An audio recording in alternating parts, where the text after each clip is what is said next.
Good afternoon and welcome to UWS News at 1 o'clock. I'm Erin Cairns. Scottish health experts have suggested setting a minimum price on tobacco as a means to lower the number of smokers in Scotland. Recent NHS figures show that smoking caused over 10,000 deaths each year, with more than 1 in 5 adults in the country admitting to the habit. Public Health Minister Eileen Campbell said, "Scotland is making good progress to reduce the harm from smoking. Our new tobacco strategy will support more progress, including smoking rates in communities where people find it most difficult to quit." Dominic Cassidy has more on the story at 3.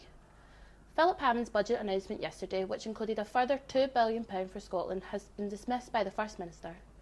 Nicola Sturgeon described the pledge as smoke and mirrors and believes that the extra spending figure has much less to it than meets the eye. She also criticised the Chancellor's failure to announce spending to lift the public sector pay cap. In local news, a charity restaurant in Ayr is set to open its doors ahead of schedule this Christmas to provide 50 free meals for the local community. A reporter, Morgan Collinette, has more on the story later. And finally, it's European Waste Reduction Week, an initiative to encourage us to reduce, reuse and recycle. One fun and creative way to do this is to upcycle. Brodie Gettins has more.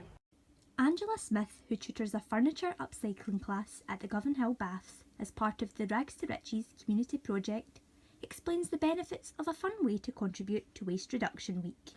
Upcycling primarily diverts waste from landfill, so things that would have ended up in a hole in the ground or potentially washing into rivers and getting into the water systems and therefore into the oceans are diverted from that because you're containing that product in some way. You're also changing the use of it from a purpose that might not have been suitable to something that does suit it. So say a piece of furniture that you needed a filing cabinet and you had a set of drawers, then instead of chucking out a set of drawers and buying a filing cabinet, you could potentially convert a set of drawers to a filing cabinet, for talking's sake. Generally, I think not everyone knows about it. Percentage-wise, it would be difficult to guess, but I don't imagine much more than maybe 20% of the people that I come across are invested in it or understand it.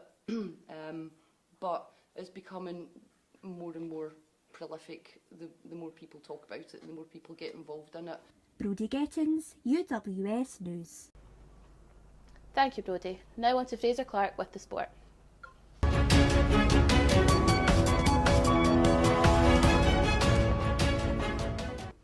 Thanks, Erin. Celtic manager Brendan Rodgers has insisted that there were lots of good moments for his side, despite the Parkhead club losing by 7-1 against French giants PSG.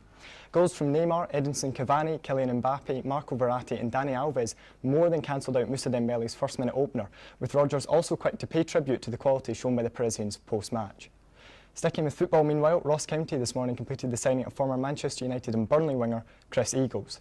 To badminton now, and there's been an early shock at the Scottish Open Grand-Prix in Glasgow, with 11th seed and Scotland's male number 1 Kieran Merrilees knocked out in the first round by Karen Rajanajan. In the mixed doubles meanwhile, Scots pair Alexander Dunn and Eleanor O'Connell have been knocked out by first seeds Sam and Chloe McGee. There's more hope this afternoon, however, as top seed Kirsty Gilmore takes on Delphine Lonsac in the women's singles, with that tie scheduled to get underway at 2 p.m. Our reporter Ryan Gallagher is currently at the Emirates Arena and he'll bring us the latest at 3:30.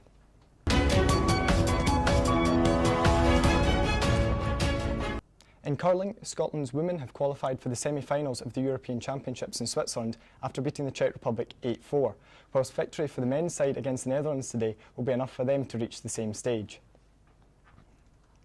And finally, the Ashes got underway last night, with England closing on 196 for 4 against Australia.